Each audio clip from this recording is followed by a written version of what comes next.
चलो बेटा,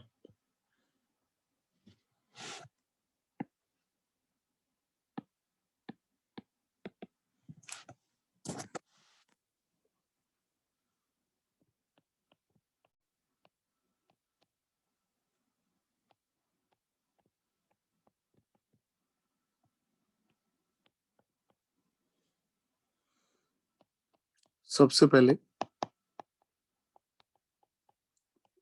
complex ion क्या होता है?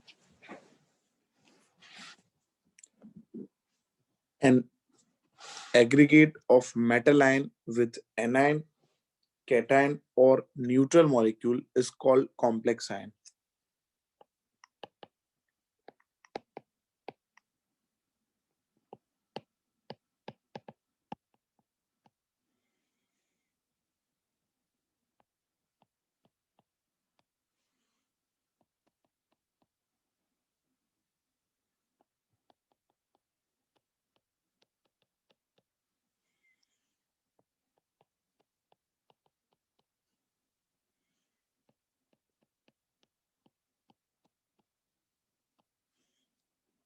Anion, cation or neutral molecules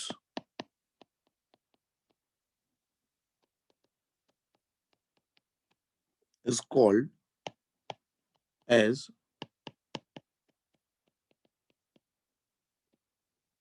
complex ion. ये जो ब्रैकेट हम लिखते हैं ना, ब्रैकेट के अंदर क्या होता है? मेटल और लिगेंड. अब लिगेंड जनरली होते हैं न्यूट्रल और negative, but an exception, neutral और नेगेटिव के अलावा पॉजिटिव चार्ज जो होता है ना, वो भी लिगेंड हो सकता है. तो जब मेटल और लिगेंड कंबाइन करते हैं तो उसको हम बोलते हैं कॉम्प्लेक्स. चलो, कॉम्प्लेक्स आयन के बाद central metal ion. Central metal ion क्या है? Central metal ion. The metal ion which form complex in combination with anion, cation or neutral molecule is called central metal ion.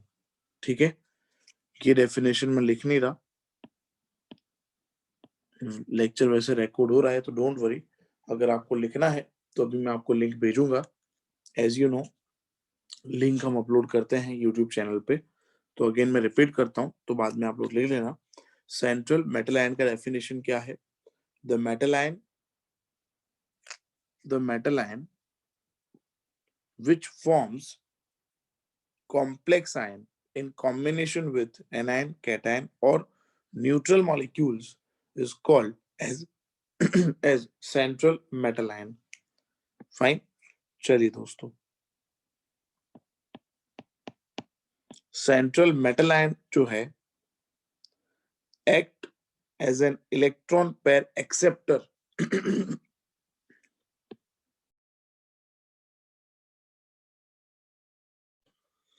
भाई central metal ion का काम क्या है? वो क्या करता है? इलेक्ट्रॉन एक्सेप्ट करता है. Okay, and forms CCB. कौन सा बॉन्ड यहां बनेगा? Coordinate covalent bond. चलो, now next, what is coordination number?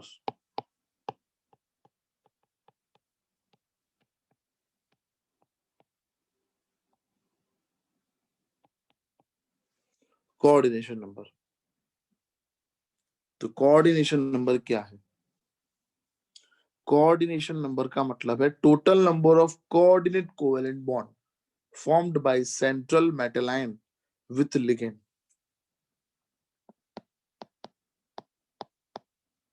Total number of coordination covalent bond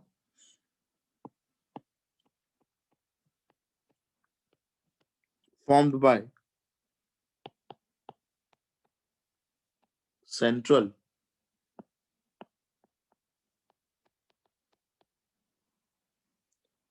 metal ion with ligand. is called coordination number. चलो स्क्रीनशॉट ले लो बेटा इसका.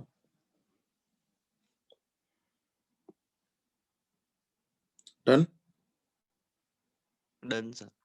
Done sir.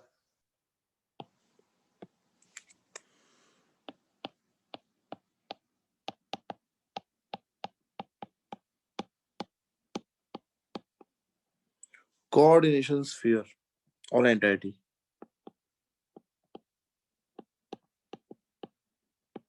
कोऑर्डिनेशन स्फीयर क्या है? तो जो ब्रैकेट है ना, ब्रैकेट हम लिखते हैं, वो कोऑर्डिनेशन स्फीयर हो गया. The central metal atom and the ligand जो डायरेक्टली अटैच है सेंट्रल मेटल एटम से, उसको कलेक्टिवली हम बोलते हैं coordination sphere.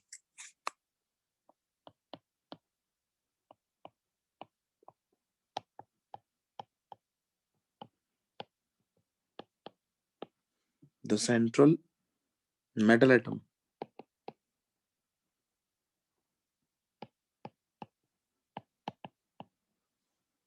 and the ligands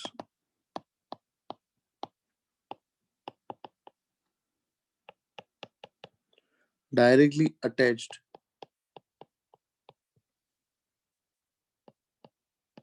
to it are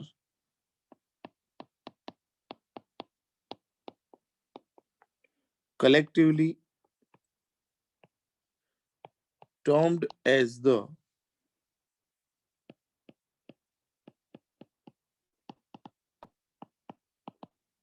coordination sphere.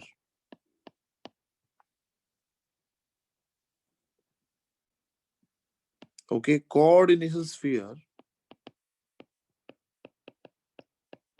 is written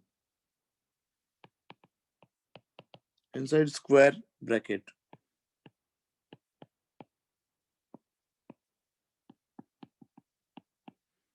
Okay, for example, CO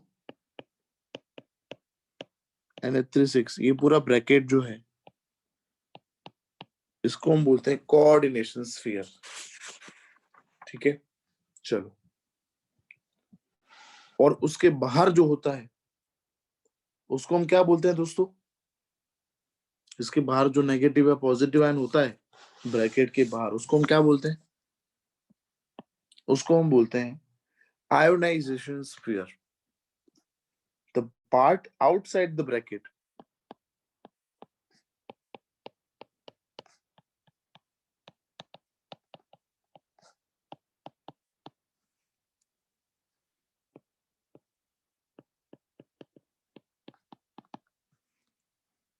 is called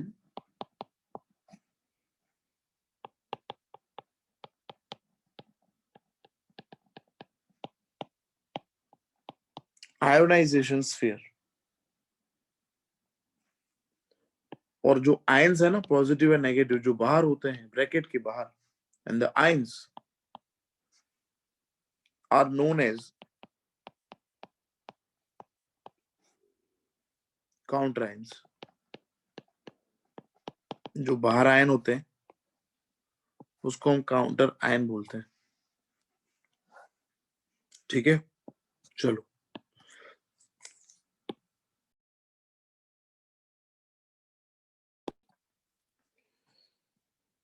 The species present in the coordination sphere are non-ionizable. ये जो bracket है इसके अंदर जो भी चीजें हैं, मेटल और एनायन, कैटायन और न्यूट्रल मॉलिक्यूल मतलब लिगेंड, उसको हम आयोनाइज नहीं कर सकते. ये हमें पता है, हमने पढ़ा था आगे. और जो आयोनाइजेशन स्फीयर में है उसको हम आयोनाइज कर सकते हैं, है ना? तो ये मैं नहीं लिख रहा, स्क्रीनशॉट ले लो जल्दी आप इसका. हो गया बेटा? Yes sir. Done sir. चलो.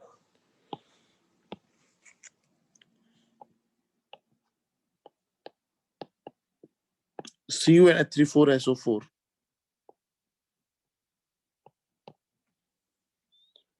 इसमें सेंट्रल मेटल आयन कॉपर है. बड़ी सिंपल चीज है ये. This is central metal ion. ये जो है वो है लिगेंड, न्यूट्रल मॉलिक्यूल। चलो 4 जो है it is known as coordination number. ठीक है, ये जो पूरा ब्रैकेट है इसको हम कौन सा स्फीयर बोलेंगे? Coordination sphere. Coordination sphere. Coordination sphere. और जो बाहर है उसको हम बोलेंगे आयोनाइजेशन स्फीयर। चलो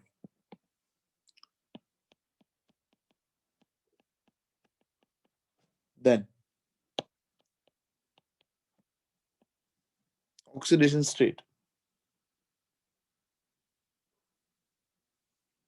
ऑक्सीडेशन स्टेट क्या है? It is the electric charge on the central metal atom of a complex ion. लिख देता हूं मैं यहाँ पे, the electrical charge on the central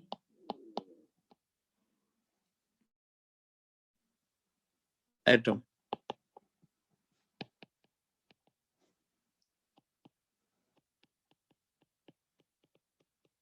of a complex ion, है ना? जैसे अपने लिखे NiCO4।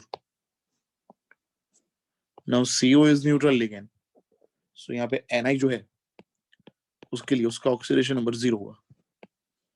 से for example CONH3 NH3 neutral है, तो जो यहाँ पे कोऑर्डिनेशन स्फीयर जो है उसका जो चार्ज है वही कोबाल्ट का ऑक्सीडेशन नंबर होगा +3, है ना? चलो स्क्रीनशॉट हो गया। Done, sir.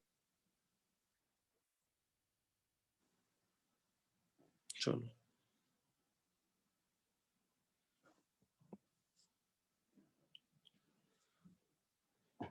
उसके बाद लिगेंड का क्लासिफिकेशन ऑलरेडी हम पढ़ चुके हैं बेटा। नेक्स्ट डेफिनेशन है एम्बिडेंटेड लिगेंड्स। एम्बिडेंटेड का मतलब है जिसमें 2 से ज्यादा, है ना, या 2 डोनर एटम प्रेजेंट होते हैं। Fine, it is called ambidentate ligand. Ligand which have either of 2 different donor atoms, उसको बोलते हैं ambidentate ligand.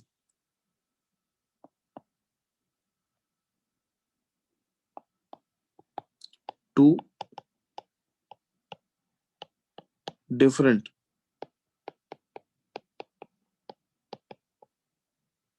donor atoms present in a ligand means it is ambidentate ligand. जैसे Cn माइनस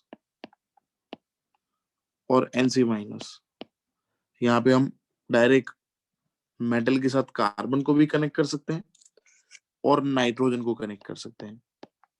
नाइट्रोजन कनेक्ट होगा या फिर oxygen connect होगा, sulphur connect होगा या फिर कार्बन कनेक्ट होगा, कार्बन कनेक्ट होगा या फिर नाइट्रोजन कनेक्ट होगा, सल्फर होगा या फिर ऑक्सीजन होगा। ठीक है, तो ये सब एम्बिडेंटेड लिगेंड हुए जिसमें 2 कोऑर्डिनेशन साइट है, ऐसा बोल सकते हैं।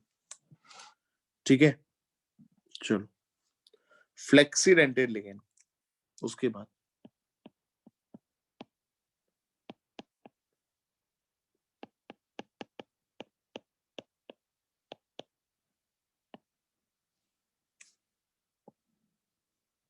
फ्लेक्सिडेंटेड। जिनका कोऑर्डिनेशन नंबर चेंज हो सकता है वो फ्लेक्सिडेंटेड हुए। Those ligand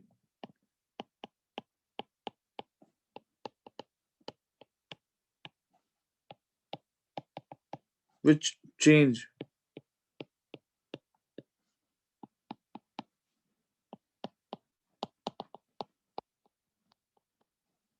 coordination number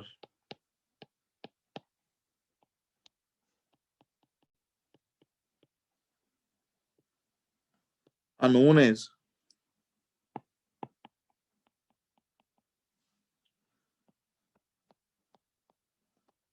फ्लेक्सिडेंटेड ligand.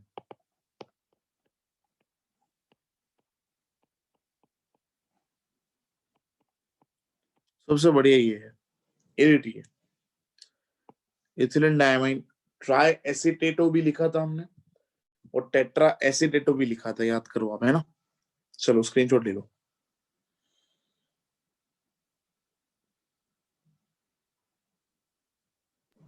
Done, sir. Done. चलो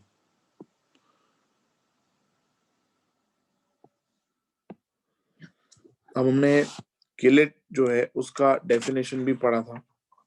cyclic structure formed between metal and polydentate ligand is known as chelate. और ये जो लिगेंड था, ठीक है, उसको हम बोलते हैं किलेटिंग लिगेंड। ठीक है, तो उसके बारे में यहाँ पे मैंने लिख रहा हूं। चलो आगे बढ़ते हैं। ये याद रखना एक पॉइंट कि किलेटिंग लिगेंड्स जो होते हैं जनरली कॉम्प्लेक्स का स्टेबिलिटी इंक्रीज करते हैं।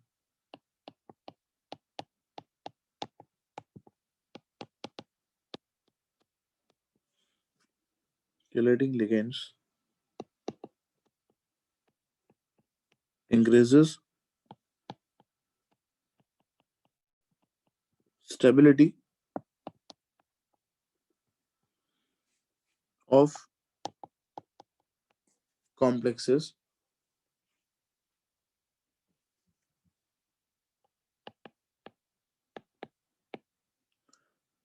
through formation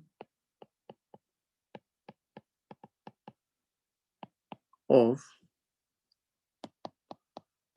5 or 6 member ring,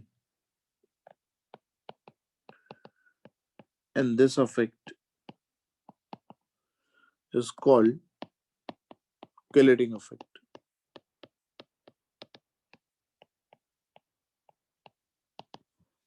चलो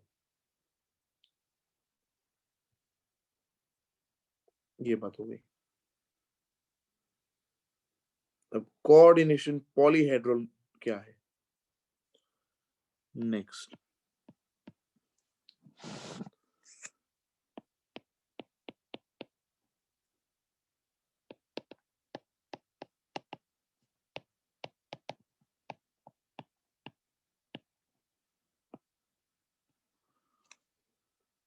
कोऑर्डिनेशन पॉलीहेड्रल। तो यहाँ पे लिगेंड और मेटल दोनों के बीच में कोऑर्डिनेट कोवेलेंट बॉन्ड फॉर्म होता है और ये बनाता है कोऑर्डिनेशन स्फीयर। तो एम और एल के कनेक्ट होने की वजह से इसका जो ज्योमेट्री होगा कोऑर्डिनेशन स्फीयर का, उसको बोलते हैं coordination polyhedron. The arrangement of ligand atoms which are directly attached to central metal ion defines coordination polyhedron. Okay, चलो मतलब ज्योमेट्री हम समझ सकते हैं हमारे लैंग्वेज में, आसान भाषा में कोऑर्डिनेशन पॉलीहेड्रन का मतलब हम समझ सकते हैं ज्योमेट्री। ML4 के बारे में हमने 2 लिखे थे, इफ यू रिमेम्बर। एक लिखा था टेट्राहेड्रल और दूसरा लिखा था स्क्वायर प्लेनर। उसके बाद ML5 जो थे उसके लिए भी 2 लिखे थे, ट्राइगोनल बाइपिरामिडल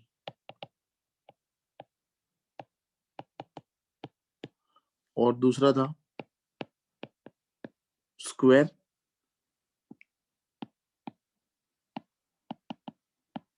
पिरामिडल। Ml6 एक ही था,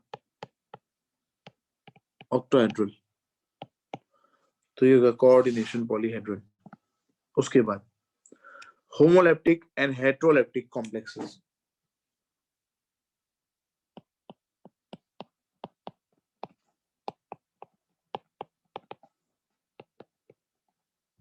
चलो, होमोलेप्टिक का मतलब only one type of donor present होगा।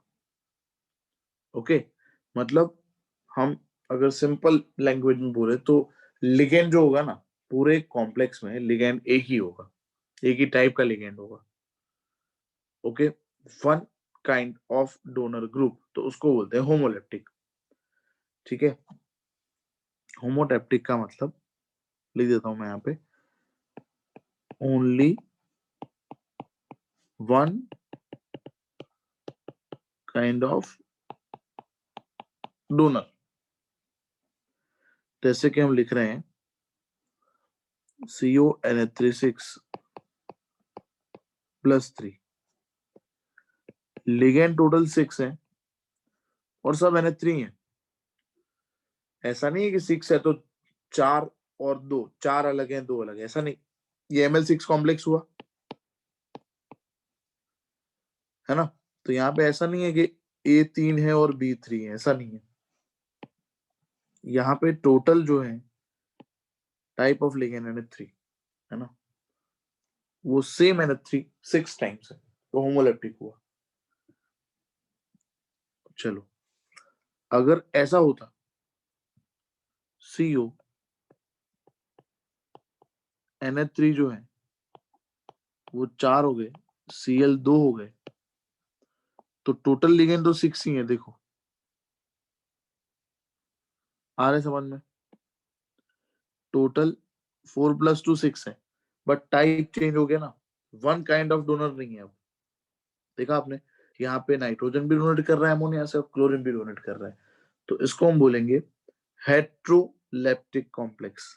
इसको हम क्या बोलेंगे, हेट्रोलेप्टिक। पहला जो था वो होमोलेप्टिक है ना, ये मैं लिख देता हूं यहाँ पे, दिस इज हेट्रोलेप्टिक, ये हेट्रोलेप्टिक हो गया। चलो, स्क्रीनशॉट हो गया। Done. ओके,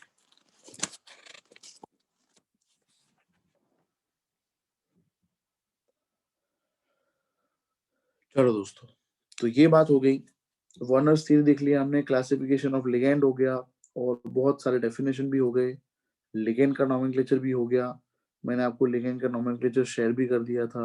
आई होप सबने पढ़ लिया होगा, याद भी कर लिया होगा। तो अब मैं शुरू कर रहा हूँ नोमेनक्लेचर ऑफ कोऑर्डिनेशन कंपाउंड्स।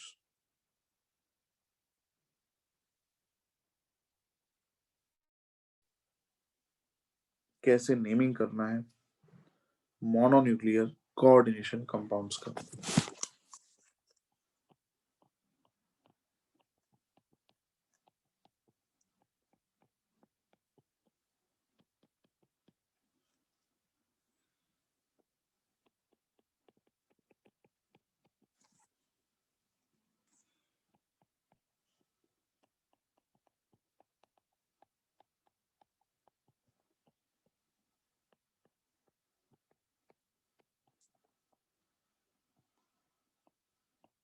चलो, रूल्स देखते हैं। सबसे पहला रूल देखो, आपको मैं बता देता हूं, कॉम्प्लेक्स जो है, ठीक है, उसको अलग अलग कितने तरीके से हम, सबसे पहले कितने तरीके से कॉम्प्लेक्स लिख सकते हैं। तो एक तो ये तरीका है, जैसे कि यहाँ पे लिखा है मेटल है, लिगेंड है, नंबर ऑफ लिगेंड मैं यहाँ पे शो नहीं कर रहा, ठीक है, मेटल, लिगेंड, यहाँ पे इसके आगे कोई आयन है, तो समझ लो ब्रैकेट के आगे कुछ है ना, तो जो आगे है ना ऑलवेज वो पॉजिटिव, तो ब्रैकेट ऑलवेज क्या होगा, नेगेटिव। चलो, ऐसा हो सकता है ये कोऑर्डिनेशन स्फीयर है और ये आयोनाइजेशन स्फीयर है। तो अगर पीछे है आयोनाइजेशन स्फीयर, तो ऑलवेज आयोनाइजेशन स्फीयर का चार्ज क्या होगा? तो इसका चार्ज क्या हुआ? चलो, फिर ऐसा भी हो सकता है कि आपको ओनली चार्ज्ड कोऑर्डिनेशन स्फीयर दिया हो, नेगेटिव या पॉजिटिव, उसको बैलेंस ना करा हो कोई भी आयोनाइजेशन स्फीयर से। ये भी पॉसिबल है।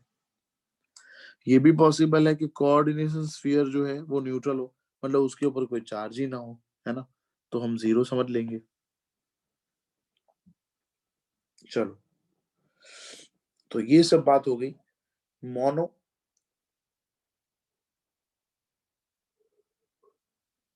न्यूक्लियर कोऑर्डिनेशन कंपाउंड्स के बारे में। इतने चांसेस हैं, ऐसे ऐसे हो सकता है कॉम्प्लेक्स कंपाउंड। ठीक है, फिर आगे हम ये भी देखेंगे दो कॉम्प्लेक्स एक साथ हो सकते हैं, इसका नॉमेनक्लेचर भी हमें पढ़ना है। चलो ठीक है, तो कितने तरीके हो सकते हैं कॉम्प्लेक्स के, ये मैंने आपको बता दिए। अब सबसे पहले आपको याद रखना है बेटा, नॉमेनक्लेचर हम करेंगे सबसे पहले पॉजिटिव आयन का, उसके बाद ही नेगेटिव आयन का नॉमेनक्लेचर होगा। ओके, पॉजिटिव चार्ज का मतलब cation.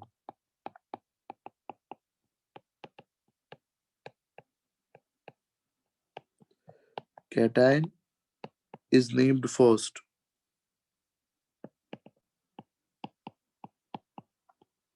in both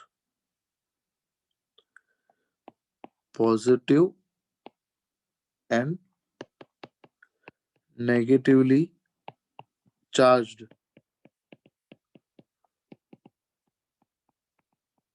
coordination entities। Positive और नेगेटिव में सबसे पहले पॉजिटिव का नॉमेनक्लेचर होगा। ठीक है, चलो प्लीज फोकस करो। जैसे मेरे पास ये केस है, समझ लो एम और एल है और इधर कोई आयन है, तो सबसे पहले, क्योंकि ये मैंने बोला था अगर आगे हुआ आयोनाइजेशन स्फीयर तो ये पॉजिटिव होगा और ये नेगेटिव होगा, तो सबसे पहले मैंने पॉजिटिव का नॉमेनक्लेचर कर लिया। अब किसका होगा? नेगेटिव का। तो नेगेटिव के अंदर कौन है? दो चीजें है ना, मेटल और लिगेंड। तो उसमें भी सबसे पहले होगा किसका नॉमेनक्लेचर? लिगेंड का, followed by naming of metal ion.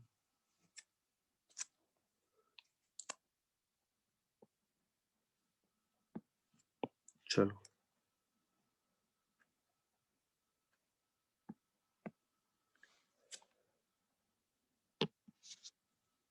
तो यहां पे लिख देते हैं ligands are named in an alphabetical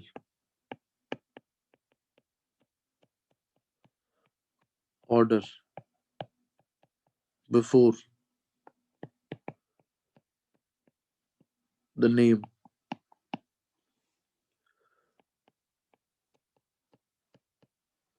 of the central atom or ion। Okay, याद रखना है। चलो, लिगेंड को कैसे लिखना है वो भी यहाँ पे लिख दिया, अल्फाबेटिकल ऑर्डर में लिखना है। ठीक है, 2 3 4 5 हेट्रोलिटिक कॉम्प्लेक्स है, तो उसके अंदर अल्फाबेटिकल ऑर्डर के अकॉर्डिंग हमें लिगेंड का नॉमेनक्लेचर करना है। चलो ठीक है, अब उसके अंदर मैंने पहले ही आपको बताया था जब मैंने पढ़ाया था लिगेंड का नॉमेनक्लेचर, कि अगर लिगेंड के ऊपर नेगेटिव चार्ज है, लिगेंड के ऊपर नेगेटिव चार्ज है, तो उसके नेम के एंड में ओ लिखना है ना। सो एनायनिक लिगेंड जो है ना, उसका नेमिंग करेंगे तो लास्ट में ओ लिखना है।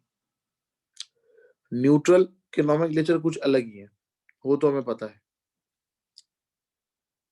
स्क्रीनशॉट लो पहले इसका, कभी भी लेक्चर खत्म हो सकता है, कभी भी लेक्चर एंड हो सकता है। 40 मिनट्स हो चुके हैं,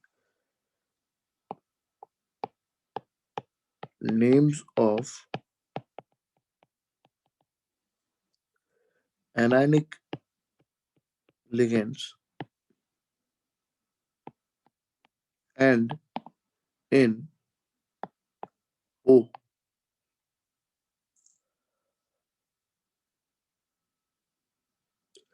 पॉजिटिव और न्यूट्रल का नॉमेनक्लेचर रूटीन है. Those of neutral and cationic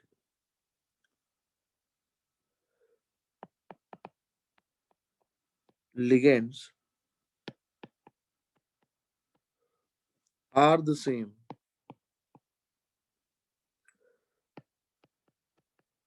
except H2 को एक्वा लिखते हैं. आगे हमने लिखा था ये NH3 amine, CO carbonyl, NO nitrosyl, है ना. चलो स्क्रीनशॉट ले लो इसका.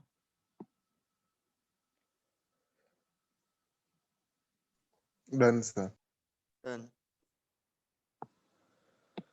लिगेंड के अंदर जो बाय ट्राई टेट्रा वगैरह लिखते हैं, ठीक है, इंडिविजुअल लिगेंड के नंबर जो है उसको हम इंडिकेट करने के लिए हम लिखते हैं, बट इसको अल्फाबेट्स में कंसीडर मत करना. ये अल्फाबेट में कंसीडर नहीं होता. और अगर ऑर्गेनिक लिगेंड है, ऑर्गेनिक लिगेंड समझते हो जिसके अंदर कार्बन है, तो उसके लिए 2 होंगे तो हमें बाई यूज नहीं करना, बिस यूज करना है. ठीक है. 3 होंगे तो ट्रिस यूज करना है. 4 होंगे तो टेट्रा किस यूज करना है. ओके, याद रखना ये. चलो मैं लिख देता हूँ यहाँ पे ये भी.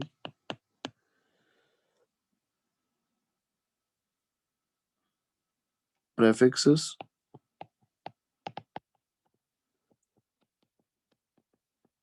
by try tetra